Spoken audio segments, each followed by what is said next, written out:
Hablemos de una guerra que lleva más de un siglo en marcha. Una rivalidad que no necesita presentación y que paraliza el planeta entero. Bienvenidos a este análisis de la rivalidad deportiva más grande de la Tierra. 500 millones. ¿Sí? ¿Escucharon bien? Esa es la increíble cantidad de personas en todo el mundo que se sientan frente a una pantalla cada vez que arranca un partido entre el Real Madrid y el Fútbol Club Barcelona. Es una cifra astronómica. No entiende de fronteras, de idiomas ni de usos horarios. Pero, ¿cómo llegamos a este punto? ¿Cómo logra un simple enfrentamiento deportivo convertirse en este fenómeno cultural masivo? Pues bien, hoy vamos a desglosar una historia que va muchísimo más allá de los 90 minutos de juego. Porque esto no es solo fútbol. Es política, es identidad, es cultura. Y sobre todo, es el choque frontal de dos visiones del mundo totalmente opuestas. Y para entenderlo, primero tenemos que ver por qué esto es mucho más que un simple juego. Para encontrar el origen de esta inmensa popularidad, tenemos que alejarnos de los estadios modernos y de las cámaras de televisión. El conflicto no empezó con un balón rodando, sino en la misma fundación de dos ciudades que representaban cosas muy distintas desde finales del siglo XIX. Por un lado, tenemos a la capital. El equipo madrileño se convirtió rápidamente en el símbolo del poder central y la autoridad en España, un lazo que se hizo oficial cuando el rey Alfonso XIII le otorgó ese codiciado título de Real. Por el otro lado, en la costa, nace el Fútbol Club Barcelona, fundado por un suizo, Hans Gamper, con un espíritu súper abierto e internacional. La población adoptó al Barça como la bandera del nacionalismo catalán. Su famosísimo lema, más que un club, no es una simple frase de marketing, es una declaración profundamente arraigada. Era la forma de decir que representar a esa institución era representar a una cultura entera que muchas veces se sentía marginada por ese poder central. Si recorremos rápidamente la línea de tiempo, las fundaciones de ambos equipos prepararon el escenario perfecto. El Barça nace en 1899 y el Madrid en 1902. Luego, con el estatus real otorgado al Madrid en 1920, toda esa inmensa tensión política que vivía España empezó a filtrarse a la cancha. El fútbol dejó de ser el pasatiempo del domingo para convertirse en una especie de guerra subsidiaria, y hubo un punto de ebullición absoluto, un momento clave en 1943, bajo la dictadura de Francisco Franco, donde el deporte y la tensión estatal chocaron de frente. Imagínense la escena. Semifinales de la entonces llamada Copa del Generalísimo. El Barcelona llega a la capital española con una superventaja de 3-0 en la ida. Parecía un trámite más, ¿no? Sin embargo, los testimonios históricos de la época reportan algo escalofriante. El director de seguridad del Estado bajó directamente a las entrañas del estadio y entró al vestuario del equipo catalán antes de que arrancara el partido de vuelta. Con un tono bastante claro, se les recordó a los jugadores que si se les permitía jugar al fútbol en ese torneo, era única y exclusivamente por la generosidad del régimen. El mensaje implícito era brutal.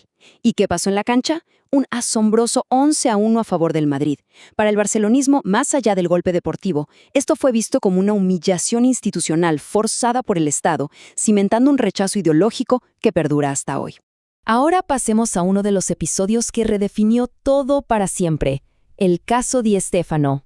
Entramos a la década de los 50. Aquí es donde los nombres propios empiezan a cambiar la gravedad de este conflicto.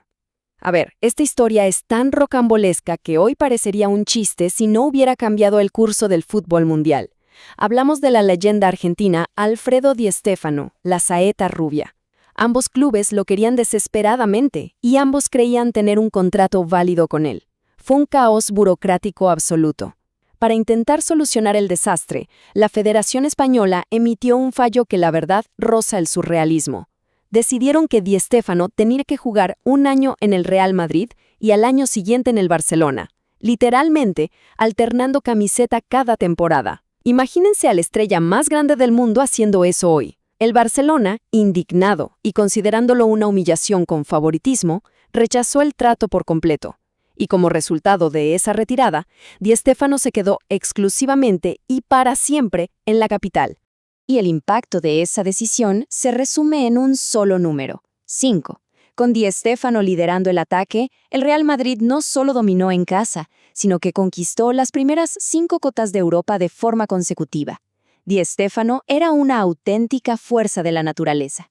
Este hito sin precedentes coronó al Madrid como el rey de Europa, pero, al mismo tiempo, a los ojos de sus rivales en Cataluña, los etiquetó permanentemente como el equipo del régimen, la gran vitrina internacional de España.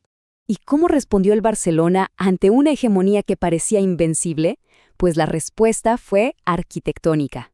En 1957 inauguraron el colosal Camp Nou. No se trataba solo de tener gradas nuevas, era una declaración de principios hecha de hormigón. En una época donde los símbolos catalanes estaban fuertemente censurados en público, este gigantesco recinto para casi 100.000 personas se volvió un verdadero santuario seguro. Se convirtió en el Ejército Desarmado de Cataluña, un espacio donde esa identidad cultural podía respirar libremente cada 2 domingos. Así demostraron que frente a las copas del rival, ellos tenían una resistencia social irrompible. Y de ahí damos un salto en el tiempo, hacia otra era definitoria, la revolución de Cruyff. A principios de los 70, el Barcelona necesitaba urgentemente algo más que un estadio bonito. Necesitaban un salvador en la cancha para equilibrar las cosas. Y en 1973 apareció el holandés Johan Cruyff. Cruyff no solo era el mejor jugador del momento, era un fenómeno cultural absoluto, casi con el aura de una estrella de rock. Pudo haber fichado por el todopoderoso Madrid, claro, pero eligió al Barça. Y lo hizo declarando públicamente que se negaba a representar a un club que él, desde fuera, asociaba con el régimen militar. Su llegada fue una auténtica inyección de rebeldía, vida y esperanza para el espíritu del club catalán.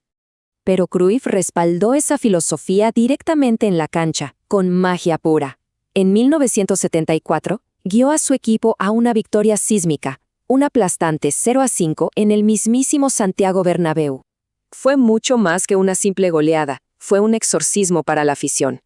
Ese momento destruyó años de mentalidad perdedora y complejos de inferioridad, cambiando para siempre la psicología de la institución y sembrando la semilla del fútbol total. Claro, en una guerra tan larga, la balanza no se queda quieta. En los años 80, el Madrid volvió a dominar el territorio nacional con la mítica Quinta del Buitre, una generación brillante, nacida de su propia cantera, que monopolizó la liga con un fútbol espectacular. Mientras tanto, el Barça seguía en una búsqueda obsesiva por encontrar su identidad en Europa. Aquí es donde la rivalidad empezó a mutar. Ya no era solo una lucha de identidades, se estaba convirtiendo en un choque técnico y estético fascinante sobre cómo se debía jugar al fútbol. Lo que nos lleva inevitablemente al enfrentamiento moderno definitivo. Messi contra Cristiano. Pero antes de llegar a ese clímax dorado, tenemos que hablar de la gasolina que encendió el fuego del siglo XXI. El año 2000 marcó una ruptura que nadie esperaba. Luis Figo, el gran capitán y símbolo indiscutible del Barcelona, cometió lo que allí se consideró el pecado capital. Aceptó irse al Real Madrid para inaugurar la era de los galácticos. El impacto emocional fue brutal. Cuando Figo regresó al Camp Nou de Branco, la hostilidad fue tan extrema que desde la grada le lanzaron la famosa cabeza de cerdo asada. Esa sensación visceral de traición inyectó una dosis de odio deportivo que renovó la rivalidad por completo. Y todo ese ambiente preparó el escenario para la etapa más dramática y mediática de la historia del deporte, la década de los 2010. Esto fue una guerra filosófica total. Por un lado, la magia indescifrable de Lionel Messi y el romanticismo del fútbol total, bajo el mando de Pep Guardiola. Y por el otro lado, el superatleta perfecto, Cristiano Ronaldo, como una máquina letal, sumado al pragmatismo implacable y la guerra psicológica de José Mourinho. Cada clásico era un choque de trenes titánico. El mundo entero contenía la respiración 4 o 5 veces al año para ver quién era el rey absoluto del planeta. Y después de repasar más de 100 años de historia, traspasos polémicos, goleadas y figuras legendarias, fíjense en este dato que es realmente alucinante. Están prácticamente empatados. A lo largo de su historia, ambos clubes han ganado aproximadamente el 41% de los partidos. Es una simetría perfecta. ¿Qué nos dice esto? Que tienen una simbiosis total. Se necesitan mutuamente de forma desesperada. La grandeza de uno está alimentada por la obligación absoluta de superar al otro. Finalmente, veamos qué queda de todo esto, el legado y lo que depara el futuro. Con la partida de gigantes como Messi y Cristiano, el paisaje ha vuelto a cambiar. Las trincheras son otras, pero la narrativa del nosotros contra ellos sigue intacta. En la cancha, la pasión la ponen ahora jóvenes prodigios como Vinicius Jr. levantando a Madrid, o la asombrosa precocidad de Lamine Yamal en Barcelona. Pero, atención, porque la guerra fuera de los 90 minutos sigue igual de feroz.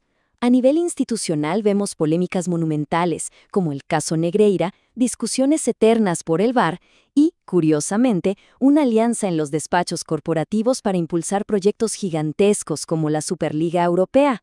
Así que, al ver hoy en día esta inmensa maquinaria global que genera miles de millones de dólares, nos queda una pregunta gigante para reflexionar. ¿Sigue siendo verdaderamente la política, la identidad y aquel viejo orgullo histórico lo que mantiene vivo el fuego del clásico?